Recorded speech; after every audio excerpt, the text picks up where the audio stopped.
கர்த்தர் உன்னை தினமும் தேடி வர்ற என்ற தலைப்பில் நாம் அதிகமாக தியானித்து வருகிறோம். என்று கர்த்தருடைய வார்த்தை தியானிப்போம். என் சத்துருக்கள் பின்னாக திரும்பும்போது உமது சமூகத்தில் அவர்கள் இடருண்டு அழிந்து போவார்கள். நம்முடைய தேவ சமூகம் நம்முடைய வாழ்க்கையில் நமக்கு எவ்வளோ நன்மைகளை கொடுக்க பாருங்க. நமக்கு எத்தனை துன்பங்கள் இருந்தாலும், எத்தனை பெரிய ஆபத்தான சூழ்நிலை இருந்தாலும், நம்முடைய தெய்வ சமூகம் இருக்கும்போது அதெல்லாம் நீங்கி விடுகிறது. ஒரு மனிதனுக்கு பாருங்கள், சத்துருக்கள், அவனுக்கு சத்துருக்கள்னா விரோதிகள்னு வச்சுக்கோங்களேன். விரோதிகள் நிறைய பேர் இருக்காங்க. அவனுக்கு எப்போ பார்த்தாலும் அவனை பின்ன நின்று ஏதாட்டும் ஒரு வார்த்தை சொல்லணும், ஏதாட்டும் அவனை தப்பாக அவனை ஏதாவது வீழ்த்தணும், அவனுக்கு எதையோ ஒன்று செஞ்சு அவனை கெடுத்து குட்டிச்சவராக்கி, இப்படிப்பட்ட காரியங்கள் அவன் ரொம்ப தீவிரமாக இருக்கான் சத்ரு. அப்படி அவனை நெருங்கி வரான். அவனை பின்ன நின்றுக்கிட்டு ஏதாட்டு செய்யிட்டே இருக்கான். ஆனால் பாருங்கள், அவன் எவ்வளோ தான் செஞ்சாலும், எவ்வளோ தவறான காரியங்களை உங்களுக்கு அவன் செய்ய வந்தாலும், நீங்கள் தெய்வ சமூகத்தில், தேவனுடைய அன்பிலே, தேவனுக்கு கிருபிய, தேவனுடைய வார்த்தை கீழ்ப்படுத்தி, தேவனுக்குடைய அந்த வார்த்தைக்குள்ளே எல்லாத்தையும் நீங்கள் கடைபிடிக்கும் பொழுது உங்களுடையக்குள்ளே தேவ சமூகம் உங்களுக்குள்ளே வருவதை நீங்கள் உணர்வீங்க முதல்ல. அதற்கப்புறம் இப்படி நீங்கள் உணர்ந்து நீங்கள் வாழ்க்கையில் முன்னேறி உங்களுடைய வாழ்க்கை திறனை மாறும் பொழுது, இப்படி சத்துருக்கள்லாம் பின்ன இருந்து நிறைய காரியங்களை செய்வான்.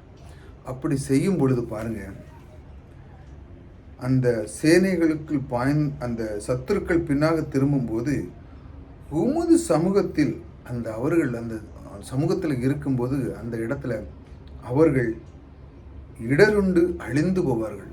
இடருண்டு மட்டும் இல்லை, அதாவது அவங்கள ஓடி போடுவாங்க இல்லை, அழிந்தே போயிடுவாங்க. அதாவது தேவனுடைய பிள்ளைக்கு எவ்வளோ பெரிய பாதுகாப்பு பாருங்க. அழிந்து போன பிறகு திரும்ப அந்த பிரச்சனை வருமா? வராது. எப்போ அது அழியாத இருக்கோ அது தட்டி பிரச்சனை வந்துட்டு தான் இருக்கும். அப்பேற்பட்ட ஒரு பிரச்சனைகள் தெய்வ சமூகத்தில் நாம் இருக்கும் பொழுது, தேவன் நமக்குள்ளே இருந்து அந்த சமூகத்தை கடந்து நமக்குள்ளே வந்து அவர் நமக்குள்ளே கிரியை செய்யும்போது, எத்தனை துன்பம் செய்கிறான்னு சொல்லலாம், எத்தனை பிரச்சனையை நமக்கு உண்டு பண்ணுகிறான்னு சொல்லலாம், எங்கிருந்தனாலும் பிரச்சனை வந்தாலும் சொல்லலாம், அது இடருண்டு அழிந்து போகும். இடருண்டுன்னா அதெல்லாம் தவிடுபடியாக நொறுங்கி அழிந்து போயிடும் என்று தேவன் சொல்கிறார். இந்த மாதிரி ஒரு அற்புதமான ஒரு இந்த காட்சியை நீங்கள் பார்க்கணும். அப்படின்னா தேவ சமூகத்தில் நீங்கள் இருக்கும் பொழுது உங்களுக்குள்ள தொந்தரவுகளை நீங்கள் பார்ப்பீங்க. தேவனோடு இருக்கும் பொழுது நீங்கள் போய் செய்ய ஆரம்பிச்சிட்டிங்கன்னா, நீங்கள் போய் அவனுக்கு அந்த துன்பத்தை கொடுக்க ஆரம்பிச்சிட்டிங்கன்னா, அது நீங்கள் தேவனுடைய சாயலிருந்தும் தேவனுடைய அந்த குணத்திலிருந்து நீங்கள் நீங்கிடுவீங்க. அந்த இடத்துல தேவ சமூகத்தில் உங்களுடைய வார்த்தைகளை ஒப்பிக்கும் பொழுது அவன் இடருண்டு அழிந்து போவதை நீங்கள் பார்ப்பீங்க. அதுதான் தேவன் சொல்கிறார். நீ அதற்கு பதில் கொடுக்காத, நான் இருக்கேன். உன்னுடைய குணம், உன்னுடைய அந்த அன்பான குணம், தேவனுடைய அந்த ஆவியான பரிசுத்த ஆவியினோட அந்த குணத்தை உனக்குள்ளே இருக்கதை நீ விட்டு விடாத. துன்பங்கள் வரும்போது, இடையூறுகள் வரும்போது அவன் உன் குணத்தை மாற்றுவான். உன் குணத்தை மாற்றதுக்கு அவன் முயற்சி பண்ணுவான்.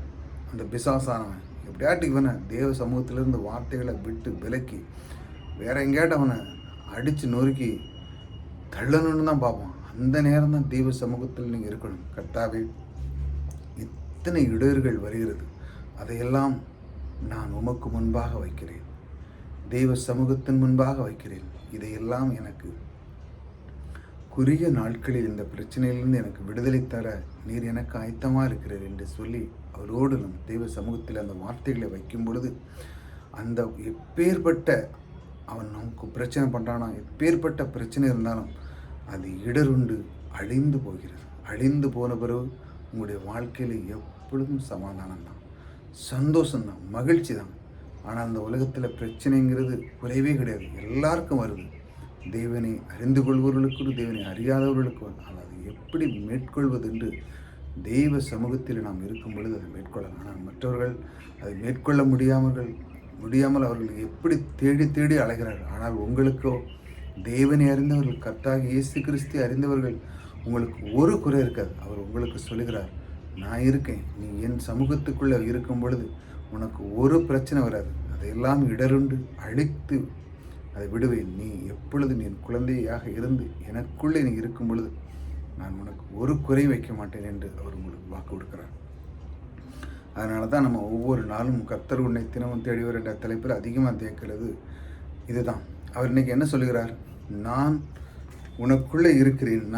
நீ எத்தனை சத்துருக்கள் திரும்பி வந்தாலும், உன்னை நோக்கி திரும்ப திரும்ப வந்து உனக்கு துன்பப்படுத்தினாலும், அவர் சொல்கிறார், இடருண்டு அழித்து விடுவேன் என்று சொல்கிறார். அழித்து விடுவேன், அழித்து போடுவார். அதனால் நீங்கள் எதை பற்றியும் கவலைப்படாங்க. எத்தனை பிரச்சனைகள், எத்தனை துன்பங்கள் எவ்வளோதான் வந்தாலும் கர்த்தர் சமூகம் உங்களுக்குள்ளே இருக்கிறது. அவர் உங்களை வழிநடத்துகிறவர் உங்களுக்குள்ளே இருக்கிறார். அவரை நீங்கள் ஏற்றுக்கொள்ளும் பொழுது உங்களுடைய வாழ்க்கையிலே ஒரு குறைவு இருக்காது. கஷ்டங்களெல்லாம் நீங்கி சந்தோஷத்தை நீங்கள் அனுபவிக்க அவருடைய சமூகத்தை பிடித்து கொள்ளுங்கள். கர்த்தருக்குள்ளே நீங்கள் இருக்கும்போது ஒரு குறை இருக்காது. புதிதாக வந்தவர் சப்ஸ்கிரைப் பண்ணிச்சுக்காங்க.